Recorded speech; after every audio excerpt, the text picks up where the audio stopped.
नमस्कार दोस्तों, YouTube channel N universe 22 में आपका स्वागत है। आज हम इस वीडियो में आपके साथ डिस्कस करेंगे ट्रांसफ़र मोल्डिंग प्रोसेस के बारे में।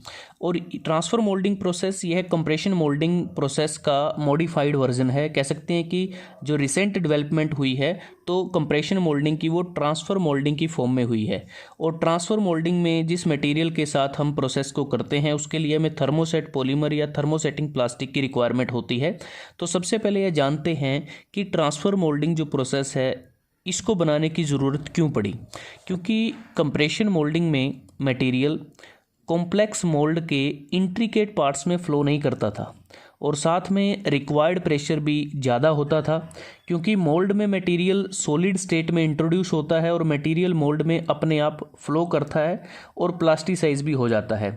तो कंप्रेशन मोल्डिंग में आने वाली इस प्रॉब्लम से निजात पाने के लिए ट्रांसफ़र मोल्डिंग प्रोसेस का प्रयोग किया जाता है। क्योंकि ये जो प्रोसेस है ये उन सभी इंट्रिकेट शेप्स को बनाने के लिए सूटेबल है जहाँ पर वॉल थिकनेसेस जो वेरी करती हैं। क्योंकि ट्रांसफ़र मोल्डिंग में हम उन इंट्रिकेट पार्ट्स को बना सकते हैं जो कंप्रेशन मोल्डिंग से नहीं बनाए जा सकते, और उनको नहीं बनाया जा सकता जो इंजेक्शन मोल्डिंग से बनाए जा सकते हैं।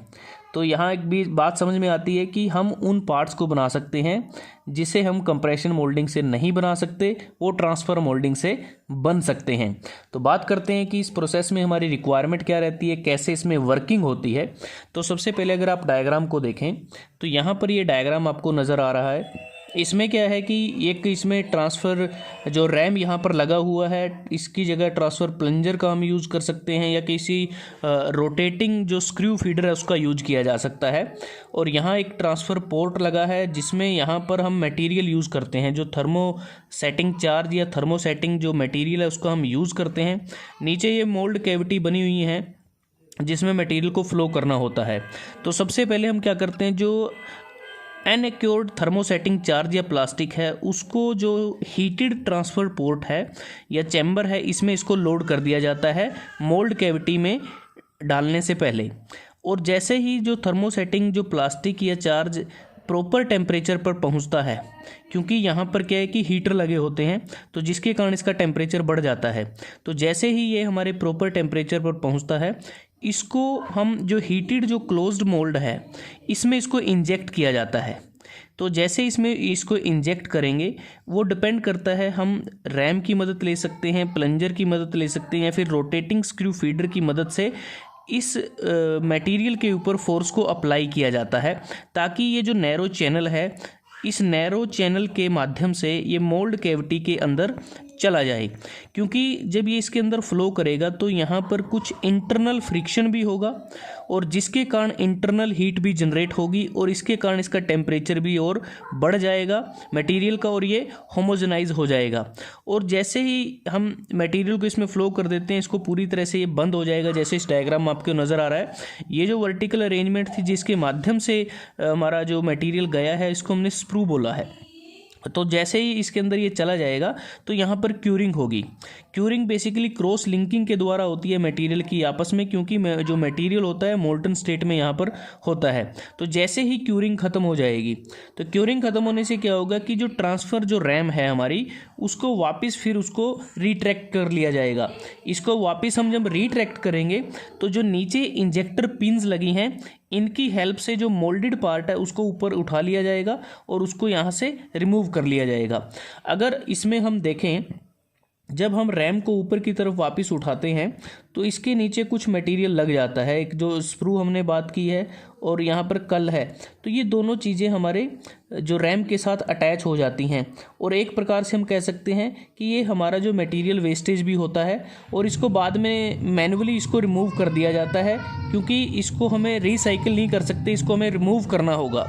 तो यहाँ पर जो क्यूरिंग टाइम लगता है इस प्रोसेस के दौरान वो हमारा कंप्रेशन मोल्डिंग के मुकाबले कम लगता है। तो ये इस प्रकार से ट्रांसफ़र मोल्डिंग में पूरी तरह से वर्किंग होती है। और इम्पोर्टेंट बात कि जो मोल्ड हम इस प्रोसेस में यूज़ करते हैं वो थोड़ा सा एक्सपेंसिव होता है कंप्रेशन मोल्डिंग प्रोसेस में इस्तेमाल होने वाले मोल्ड के कंपैरिजन में। दूसरा कि हमने इसमें थर्मोसेटिंग प्लास्टिक या थर्मोसेट पॉलीमर का ही क्यों यूज़ किया, क्योंकि इसको मोल्ड करना और मैनिपुलेट करना आसान होता है क्योंकि क्यूरिंग के बाद ये परमानेंट फॉर्म में हार्ड हो जाता है। तो इसके बाद बात करते हैं कि ट्रांसफ़र मोल्डिंग के एडवांटेज क्या हैं, डिसएडवांटेज क्या हैं और इसकी एप्लीकेशन क्या है। अगर हम एडवांटेज की बात करते हैं, इसमें हमारी मेंटेनेंस कॉस्ट कम लगती है और जो प्लास्टिक पार्ट होते हैं विद मेटल इंसर्ट उनको बनाया जा सकता है। इसमें डिज़ाइन फ्लेक्सिबिलिटी भी हमारे लिए पॉसिबल है। डायमेंशनली स्टेबल होते हैं जो कंपोनेंट हम बनाते हैं।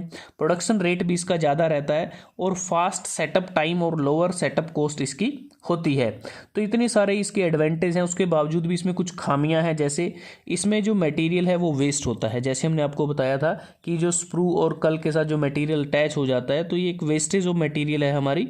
उसके बाद जो प्रोडक्शन रेट इसका अगर जब कंपेयर करते हैं इंजेक्शन मोल्डिंग के साथ तो उसके मुकाबले प्रोडक्शन रेट कम है। और कई बार क्या होता है कि मोल्ड में जो एयर है वो ट्रैप हो जाती है जिसके कारण कोई डिफेक्ट आ सकता है।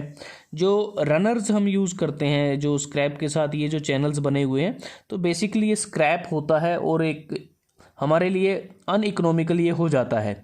और इसमें जो मोल्डिंग प्रेशर हम यूज़ करते हैं कंप्रेशन मोल्डिंग के मुकाबले वो थोड़ा ज़्यादा रहता है। अगर एप्लीकेशन की बात करें, इस प्रोसेस का प्रयोग हम इलेक्ट्रिकल और इलेक्ट्रॉनिक कंपोनेंट के लिए इसको यूज़ करते हैं। रबड़ या फिर सिलिकॉन पार्ट बनाने के लिए ट्रांसफ़र मोल्डिंग का प्रयोग किया जाता है। तो दोस्तों आज हमने इस वीडियो में आपके साथ डिस्कस किया कंप्रेशन मोल्डिंग का मॉडिफाइड वर्जन ट्रांसफ़र मोल्डिंग। अगर आपको यह वीडियो अच्छा लगा आप इसको लाइक कर सकते हैं, शेयर कर सकते हैं अपने दोस्तों के साथ, स्टूडेंट्स के साथ। और NUniverse22 को सब्सक्राइब करना ना भूलें। जल्दी हाजिर होते एक नए वीडियो के साथ। तब तक के लिए धन्यवाद। आपका दिन शुभ रहे।